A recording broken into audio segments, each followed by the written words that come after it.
Honestly, when I look at the matchup between the two, right, Zombie has like a complete skill set, and so does Brian Ortega. But where Brian Ortega struggled with Max Holloway was when he was forced to stand for an extended period of time. And I think that's the same type of situation he's going to find himself in with the Zombie. He's got to get this fight to the ground. And if not for keeping him there extended periods of time, he has to be able to mix it up to make the Korean Zombie not feel so comfortable on the feet, because that dude's a handful too. So ultimately, it's I know Brian Ortega knocked out Frankie Edgar, and sometimes you fall in love with the hands, but for him, he needs to get this fight to the floor, because if the Zombie can stay standing, he's very difficult. Yeah. We just found out the last couple of days, obviously, that Henner can't make it. Mm-hmm. I mean, from a fighter's point of view, like, how much difference can that make? I mean, I kind of like what Henner said, where he's like, dude, jiu-jitsu, you got. That was the most.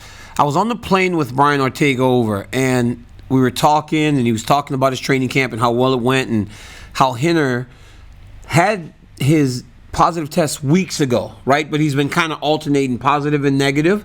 And when you get to Vegas, if you're positive, you can't travel. It is what it is. But if there was one coach, and this is a mindset of Brian Ortega, right? If there's one coach that he had to go without, why? If it's the jiu-jitsu guy, he feels pretty confident. Because as we know, Brian Ortega is as talented a grappler as we have in the entire UFC. So, tough for a team, but it's like me not having a wrestling coach going into a fight. Right. So it's best of the worst case scenario. Does it change though? Like, because I get the feeling they're kind of like a mentor relationship too, right? I mean, does that change anything? Well, I mean, I just think that at this point, right, when you fought for a world championship, you know how to go fight, right? And what's normal? What's normal today, right? So to think that Brian Ortega is going into this fight and things don't feel normal, well, he's fighting in Abu Dhabi on Fight Island. There's a place called Fight Island that Brian Ortega is fighting the Korean Zombie, right? So what's normal in 2020? So this is kind of par for the course for all the fighters that are fighting on these cards. If something gets dealt your way, whatever. It's the way the world works today. For me, in my role, obviously, it's more of the storyline. I think you can't deny that we all know this is a fight that we've been looking forward to. They're two styles, or something that, we love that kind of clash inside the octagon. But for me, the storyline is so interesting. And being at that fight in Las Vegas, when it all kind of went down and the drama just was heightened, I think it adds something. I don't think that they needed any drama to sell this fight. But I think because it's there is certainly another level of interest. You have to wonder how that's going to affect people. I mean, Korean Zombie even made some comments about, handling his emotions, and I was saying negative things, and that wasn't really me. So you can tell, I mean, it is affecting them in one way or another. So you kind of wait and see, like, oh, how do they look when they get into the octagon? What's their walkout like? Do they seem like emotions getting to them? So I think it just kind of adds another layer to a fight that we are already so excited about. Yeah. Well, we found out in the last couple of days, obviously, that Henner Gracie's not going to be here for Ortega. Now, you get to talk to all these fighters, behind the scenes. I think they tell us what they want us to hear sometimes. They know.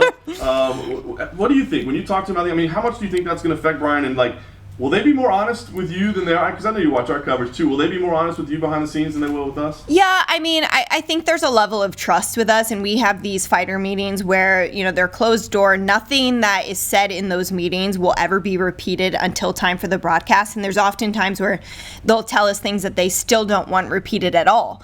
I think it's important they have that kind of trust with us. We're around the world with them. Like, we're all here, And so I flew, and Brian Ortega's crew was right next to me, and then he came out, and I will tell you, they were so relaxed. They were having fun. They were playing games for like hours. They were really enjoying themselves, and Brian seemed to be enjoying the process, which is always something that we talk about with our athletes. And, it seems like that always benefits, our different fighters to be able to find some joy in this experience. And so with Henner being there, I mean, of course, I'm sure it's going to be a voice that he's missing, but I have no doubt that there's going to be a FaceTime or something, minutes before the walkout, or maybe even like some sort of live FaceTime where he's just watching the warm up. I think when you have someone that valuable to you, you don't just say like, okay, well, you couldn't come, so now you're not included at all. I'm sure there'll still be some incorporation of however that works. We have our official meeting with Brian after this, so we'll get a little more info on it then. Ultimately, it's down to Brian Ortega to decide where he wants the fight to take place. What we know of Korean Zombie from back in the day, You go back to the Leonard Garcia fight in WEC, and that was an absolute war. But when he made his UFC debut, won by Twister. So we got two sides of the same coin of Korean Zombie. He can trade punches and get wild, but he can also submit you with a highly technical submission. The streak that he went on after that, knocking out Mark Hominick in 6 seconds, getting in there against Aldo and giving a good account of himself, I think it set him up for a good time away to reflect on where he's at and you know, who he was as a fighter while the division was developing around him. When he returned to the UFC, he was a different individual. And what I like about the Korean Zombie, much like Justin Gaethje and the evolution that we've seen in him recently, he doesn't need to take punches. He's not there to be hit anymore. You watch the Moicano fight and he stands waiting, and it's one of the most beautiful knockouts I've ever seen, purely because he never takes his eyes off Moicano's chin. He waits for the shot to come. As the punch comes out, he slips and he watches his chin as he comes over and hits him with that laser focused right hand. The mentality of not caring about your own well-being and, you know, the damage you take to your face puts you in a very strong position to slip your head off the center line and punish people for missing. We've seen that with Justin Gaethje recently. Korean Zombie turned that corner when he came out of the military and rejoined the UFC. So it's all about him standing his ground and waiting for Ortega to come to him. And what I like about Ortega as well, coming off his first loss, he will have definitely have learned from that. We know he's got good boxing skills. We know he's got great ground skills as well. Zombie's a bit of an enigma on the ground. We don't know much about him on the ground, so I wouldn't mind seeing it hit the mat for a scramble. But in the striking ranges, it's Ortega drifting in and out of range and peppering him with boxing, while Zombie waits to knock him out with that one clean punch. They're very, very different strikers, very, very different approach to the game, but both highly skilled and highly technical.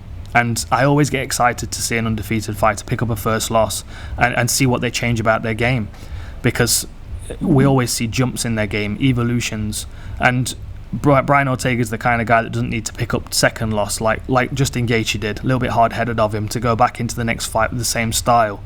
I'm excited to see the developments in his game, and Korean Zombie's a legend. You know, he was a legend before he even signed his UFC contract because of that Leonard Garcia fight. So it'll be an honor to call that one.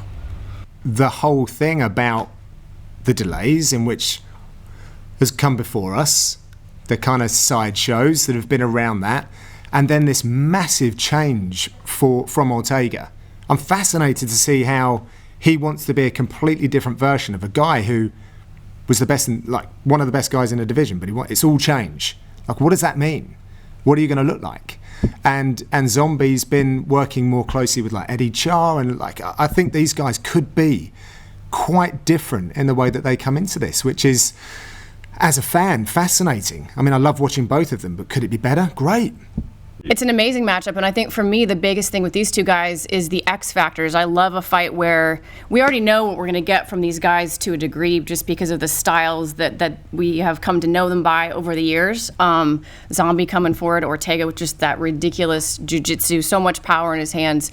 But they both have been inactive to varying degrees, and especially Brian Ortega. I mean, when a guy's out that long, you have no idea what tool set he's been able to create in the meantime. Now, I know he's been dealing with injuries and stuff, but he comes from a great camp. I actually sat next to his striking coach on the way over here, so had a lot of time to chat.